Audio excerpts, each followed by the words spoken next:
நீதிமொழிகளின் புத்தகம் 14வது அதிகாரம் 12வது வசனம் இப்படி சொல்லுகிறது. மனுஷனுக்கு செம்மையாக தோன்றுகிற வழி உண்டு, அதன் முடிவோ மரண வழிகள் என்று சொல்லப்பட்டிருக்கிறது.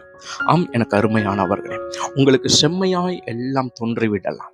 ஒருவேளை உங்கள் எதிரியானவன் உங்களுக்கு விரோதமாய் எழும்பும் பொழுது, இவனுடைய வாழ்க்கை நாசமாய் போனால் நலமாய் இருக்குமே என்று சொல்லி உங்கள் மனதிலே அப்படிப்பட்ட ஒரு குறுக்கு வழிகள் தோன்றலாம். ஆனால் சற்று யோசித்து பாருங்கள், அந்த ஒரு மனிதனின் நிமித்தம் அவன் குடும்பத்தார்கள் எவ்வளவு வேதனைப்படுவார்கள், அவன் குடும்பத்தார்களுடைய வாழ்க்கை எப்படியெல்லாம் பாதிக்கப்படும், அவருடைய பிள்ளைகளின் எதிர்காலம் எப்படிப்பட்டதாய் மாறிவிடும் என்று சொல்லி சற்று யோசித்து பாருங்கள். கர்த்தர் நமக்கு என்ன சொல்லி இருக்கிறார்? உன் எதிரியை நீ சந்தோஷப்படுத்து. உன் எதிரி உனக்கு சாபமாய் இருப்பான் என்றால், உன் எதிரி எப்பொழுதும் உனக்கு விரோதமாய் இருக்கிறான் என்றால், உன் சத்துருவை நீ நேசி என்று சொல்லி இருக்கிறார்.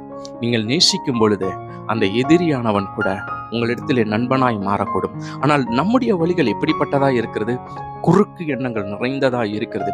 எப்பொழுதும் நம்மை எதிர்ப்பவர்கள் நாசமடைய வேண்டும், கர்த்தர் அவர்களுக்கு விரோதமாய் எழும்பி யுத்தம் செய்து அவர்களை அழித்து ஒழிக்க வேண்டும் என்கிற எண்ணம் தான் இருக்கிறது.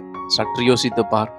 நீ அப்படி சொல்லுவது நடந்தே இருக்கட்டும், ஆனால் நாளைக்கு நீங்கள் தேவனுக்கு விரோதமாக அல்லது இன்னொரு தேவ பிள்ளைக்கு விரோதமாக எழும்பும் பொழுது, தேவன் உங்களுக்கு விரோதமாய் எழும்பி அவர்களுக்காக கர்த்தர் உங்களுக்கு விரோதமாக யுத்தம் செய்து உங்களை அழித்தால், உங்கள் பிள்ளைகளுடைய வாழ்க்கை, உங்கள் பிள்ளைகளின் பிள்ளைகளுடைய வாழ்க்கை, உங்கள் குடும்பத்தார்களுடைய வாழ்க்கை எப்படிப்பட்ட நரக வாழ்க்கையாய் மாறிவிடும் என்று யோசித்திருக்கிறாயா?